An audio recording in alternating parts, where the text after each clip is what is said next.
കഴിഞ്ഞാൽ തേരോട്ടമുള്ള ഭൂമിയാണെങ്കിൽ ഈ പറഞ്ഞ പോലെ അവിടെ താമസിക്കുന്നവർക്ക്, പ്രത്യേകിച്ചും പെൺകുട്ടികൾക്ക്, സ്ത്രീകൾക്ക് ഒക്കെ വളരെ ദോഷമായിട്ട് ബാധിക്കാറുണ്ട്. പെൺകുട്ടികൾ നന്നാവില്ല, ക്ഷീണിച്ചിരിക്കും. അത് രക്ഷസിൻ്റെ ദോഷം എന്ന് പറയും. അപ്പോൾ രക്ഷസിന് തിടപ്പള്ളിയിൽ പത്മമിട്ട് പാൽപ്പായസം കഴിക്കാനൊക്കെ പറഞ്ഞു കൊടുക്കും നമ്മൾ. വാസ്തു എല്ലാവരും നോക്കാറുണ്ട്. ശരിക്കും വാസ്തുവിൻ്റെ അടിസ്ഥാനം എന്താണ്?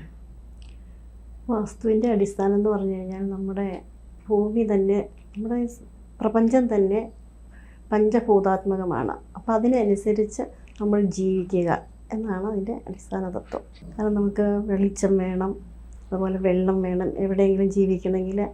അപ്പോൾ പ്രകൃതിയെ അനുസരിച്ച് നമ്മൾ വീട് പണിത് താമസിക്കുക. അപ്പോൾ വാസ്തു അനുസരിച്ച് നമ്മൾ വീട് പണിത് താമസിച്ച് കഴിഞ്ഞാൽ നമുക്ക് അതിന് അതുപോലെ ഉയർച്ച ഉണ്ടാകും. നമ്മളൊരു കുടിൽ കെട്ടിയാണെങ്കിലും താമസിച്ചാൽ അത് നമ്മളൊരു കൊട്ടാരമായി പിന്നീട് മാറും. വാസ്തു ഇല്ലാതെ ഒരു കൊട്ടാരം പണിത് താമസിച്ചാലും അതിൽ നിന്ന് യാതൊരു ഗുണവും നമുക്ക് കിട്ടില്ല, നമുക്ക് ദോഷം ഉണ്ടാവുള്ളൂ. അത് വാസ്തു നമ്മൾ അനുഭവിച്ചറിയുന്ന ഒരിതാണ്. നമ്മളൊരു വീട്ടിൽ താമസിച്ച് കഴിയുമ്പോഴാണ് നമുക്കതിനെക്കുറിച്ച് പോസിറ്റീവ് നെഗറ്റീവായിട്ടുള്ള കാര്യങ്ങൾ അറിയാൻ പറ്റുന്നത്. ഒരു വീട് പണിത് നമ്മൾ താമസിച്ച് കഴിഞ്ഞാൽ നമ്മൾ എവിടെ പോയാലും നമുക്ക് വീട്ടിലേക്ക് നമ്മളെ മാടി വിളിക്കണം. അതേസമയം ചിലർ പറയും പുറത്താ നല്ലത്, വീട്ടിലേക്ക് ചെന്ന് കഴിഞ്ഞാൽ പറ്റുന്നില്ല എന്നുള്ളത്. ചിലരങ്ങനെ പറയും, പക്ഷെ അങ്ങനെ പറയിപ്പിക്കരുത്. അതിനാണ് നമ്മൾ വാസ്തു നോക്കി വീട് വയ്ക്കുന്നത്.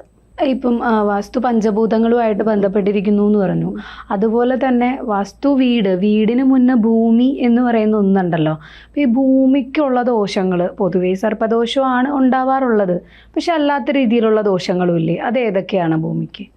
നമുക്ക് വ്യക്തികൾക്ക് ജാതകമുള്ളതുപോലെ തന്നെ ഭൂമിക്കും ജാതകമുണ്ട്. അപ്പോൾ ആ ജാതകം നമ്മൾ കണ്ടുപിടിച്ച് ആ ജാതകത്തിലെ ഗ്രഹനില അനുസരിച്ച് നമ്മൾ ഗുണദോഷങ്ങൾ കണ്ടുപിടിച്ചിട്ട് ഭൂമിയിൽ ഇപ്പം നമ്മൾ ഒരു സ്ഥലം തിരഞ്ഞെടുക്കുമ്പോൾ, വീടിനായിട്ടൊരു വാസ്തു തിരഞ്ഞെടുക്കുമ്പോൾ നമ്മൾ ശ്രദ്ധിക്കേണ്ട ഒത്തിരി കാര്യങ്ങളുണ്ട്.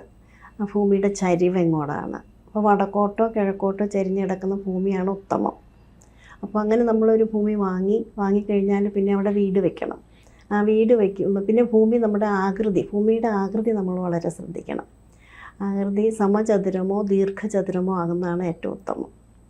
മറ്റ് ഷേപ്പിലുള്ള വാസ്തു നമ്മൾ വാങ്ങിച്ചു കഴിഞ്ഞാൽ അത് നമ്മൾ ഷേപ്പ് ആക്കിയെടുക്കണം.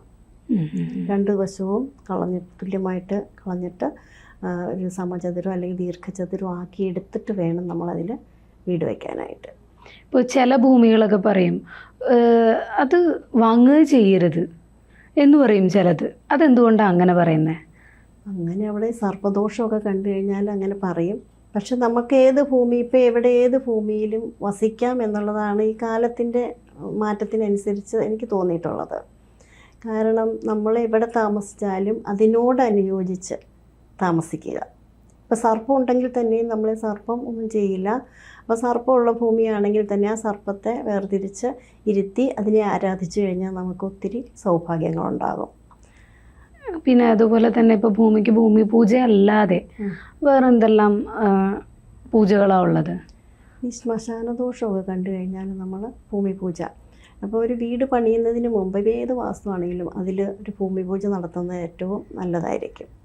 അപ്പോൾ അതിലുള്ള ദോഷങ്ങളെല്ലാം കുറേയൊക്കെ മാറിക്കിട്ടാനൊരു കാര്യമാണത്. അപ്പോൾ അങ്ങനെ ചെയ്തിട്ട് നമ്മൾ അവിടെ സ്ഥാനം കണ്ട് കുറ്റിയടിച്ച് ആ വാസ്തുവിന് ചേരുന്ന രീതിയിലുള്ള ഒരു പ്ലാനും തയ്യാറാക്കി വീട് പണിത് താമസിച്ചാൽ ഏറ്റവും ഉത്തമമായിരിക്കും. പിന്നെ അതുപോലെ തന്നെ ഞാൻ കേട്ടിട്ടുണ്ട് ചില ദോഷമുള്ള ഭൂമിയിൽ ആ ദോഷം തീർക്കാൻ വേണ്ടിയിട്ട് പുല്ല് മുളപ്പിച്ചിട്ട് പശുവിനെ കൊണ്ടോ നാൽക്കാലികളെ കൊണ്ട് അത് തീറ്റിച്ച് കഴിഞ്ഞാൽ ആ ഭൂമിയിലെ ദോഷം തീരും. നല്ലതാണോ എന്ന് പരീക്ഷിക്കുന്നതിനുള്ള ഒരു മാർഗ്ഗമാണത്. അപ്പം നമ്മൾ ഗോക്കളെ മേയിച്ച് കഴിഞ്ഞാൽ അവിടെ ചാണകം വീഴും. അപ്പോൾ അവിടെ നമ്മൾ വിത്ത് വിതച്ച് കഴിഞ്ഞാൽ നവധാന്യങ്ങളൊക്കെ വിതച്ച് അത് നല്ല രീതിയിൽ മുളച്ച് കഴിഞ്ഞാൽ നമുക്കതൊരു ഉത്തമ ഭൂമിയായിട്ട് കണക്കാക്കാം. പിന്നെ പുല്ല് അങ്ങനെയുള്ള ചെറിയ ഇതൊക്കെ വളരുന്ന ഭൂമിയായിരിക്കണം. അല്ലാതെ നമുക്ക് ഡ്രൈ ആയിട്ട് കിടക്കുന്ന ഭൂമിയാണെങ്കിൽ പാറ മാത്രമേ ഉള്ളൂ എങ്കിൽ അത് അത്ര അനുയോജ്യമല്ല.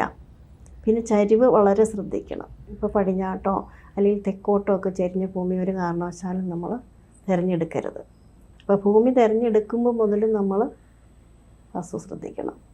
നിങ്ങളുടെ ജ്യോതിഷപരമോ വാസ്തുപരമോ ആത്മീയപരമോ ആയിട്ടുള്ള പ്രശ്നപരിഹാരങ്ങൾ ഇവിടെ വരുന്ന പണ്ഡിതന്മാരുമായി സംസാരിക്കാൻ താല്പര്യപ്പെടുന്നവർ താഴെ കാണുന്ന നമ്പറിൽ ബന്ധപ്പെടുക. സമ്പൂർണ്ണ ജാതകം സാധാരണ ജാതകമല്ല, സമ്പൂർണ്ണ ജാതകം. 75 പേജുകൾ അടങ്ങുന്ന സമ്പൂർണ്ണ ജാതകം 250 രൂപയ്ക്ക് ഇനി നിങ്ങളുടെ കൈകളിലേക്ക്. അതിനായി നിങ്ങൾ ചെയ്യേണ്ടത് ഇത്രമാത്രം: താഴെ കാണുന്ന നമ്പറിൽ ബന്ധപ്പെടുക. ജ്യോതിഷവുമായി ബന്ധപ്പെട്ട എല്ലാ വിശേഷങ്ങളും നിങ്ങളിലേക്കെത്താൻ ABC ജ്യോതിഷം സബ്സ്ക്രൈബ് ചെയ്യുക.